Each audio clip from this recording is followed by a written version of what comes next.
Avui és l'últim dia que passarem al continent africà i ens dirigim a l'aeroport d'Arusha per volar fins a la illa de Zanzíbar.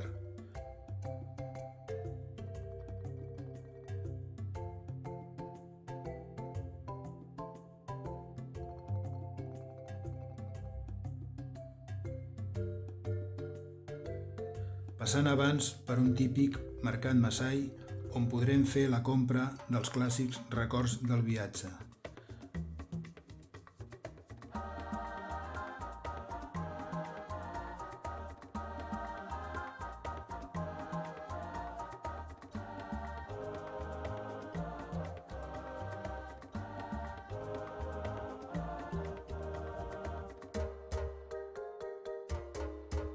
A continuació, pararem a un poblat Maasai on ens rebran amb els cants i danses tradicionals i ens ensenyaran com fer foc amb una fusta i un pal.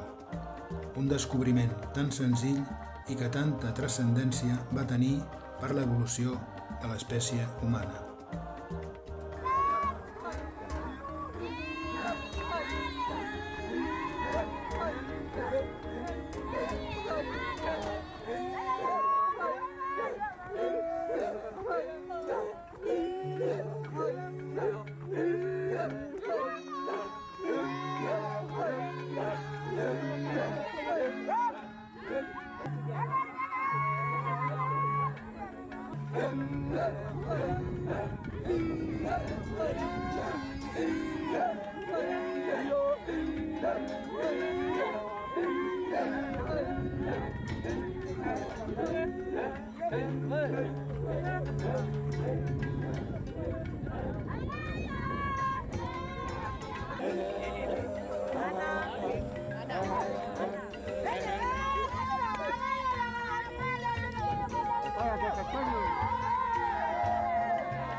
Está dejando. Ya está.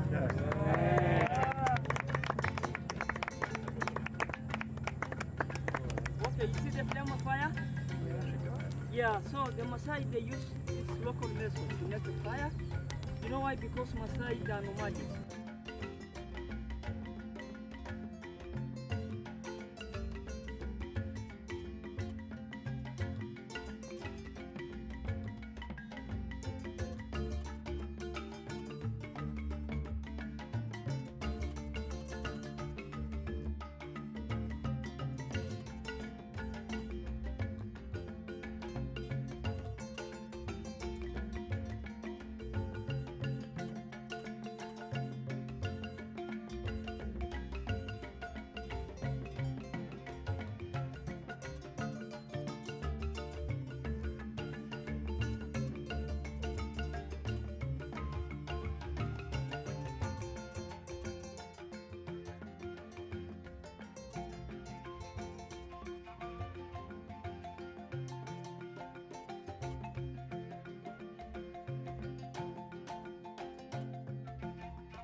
Després d'un vol de poc més d'una hora, ens desplacem en minibús el nou allotjament de la platja de Paje a Cuna Mahiwe, a la costa est de Zanzíbar, on passarem les properes 3 nits.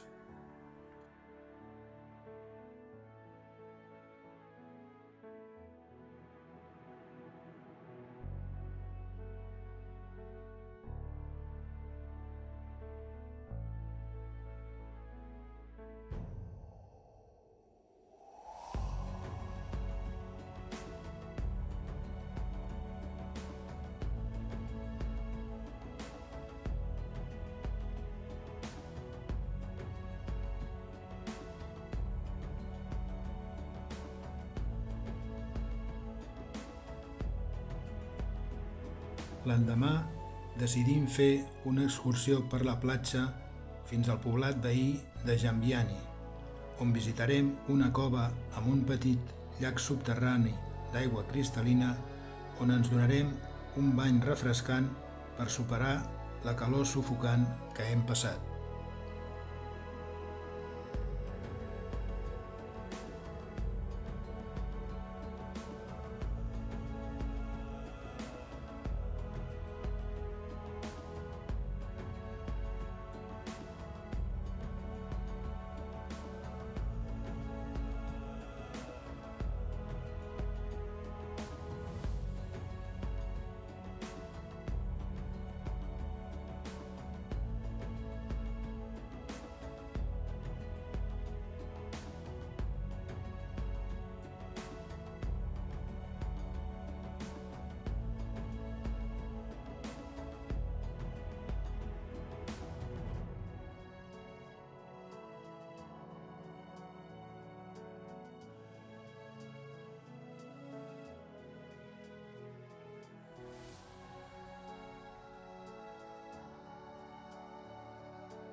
El dia següent vàrem contractar una excursió amb barca per fer snorkel i nedar entre dofins, en uns esculls que es troben a prop de la illa de Mnemba.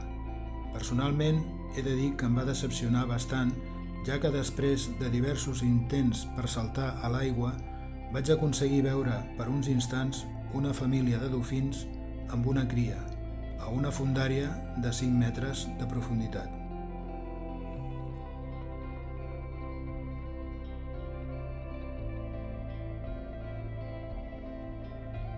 El fons marí que vaig observar era bastant pobre, amb alguna estrella de mar, garoines i poca varietat de peixos.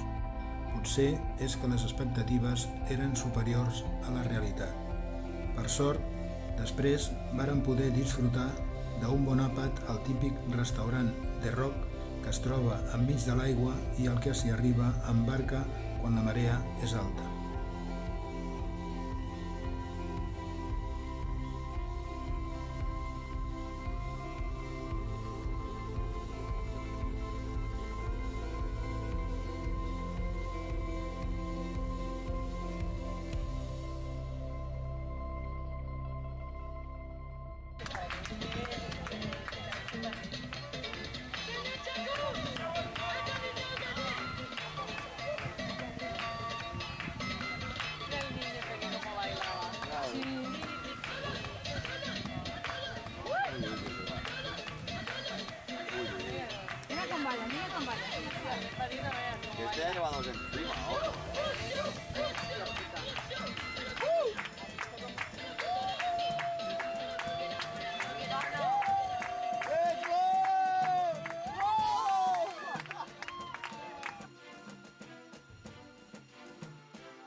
Per aprofitar l'últim dia d'estada a la platja, vam fer l'excursió coneguda com Safari Blau a Quail Island, a la costa oest de Zanzíbar, amb una barca de fusta i navegant a vela pel voltant de la illa, entre esculls i aigües verdes i turquesa, per acabar desembarcant a un petit illot de sorra enmig de l'oceà i que desapareix quan puja la marea. Per acabar, vàrem desembarcar a la illa i disfrutar d'un dinar campestre amb fruits del mar cuits a la brasa.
Acabarem l'últim dia del viatge a Stone Town amb una visita guiada al centre històric de la ciutat, amb un recorregut pel mercat del peix i de les espècies, acabant en un dinar a un dels restaurants més típics de menjar local, Luqman, amb un enorme baobab al menjador. Per la nit ens despedirem del grup en una terrassa del front marítim contemplant l'última posta de sol.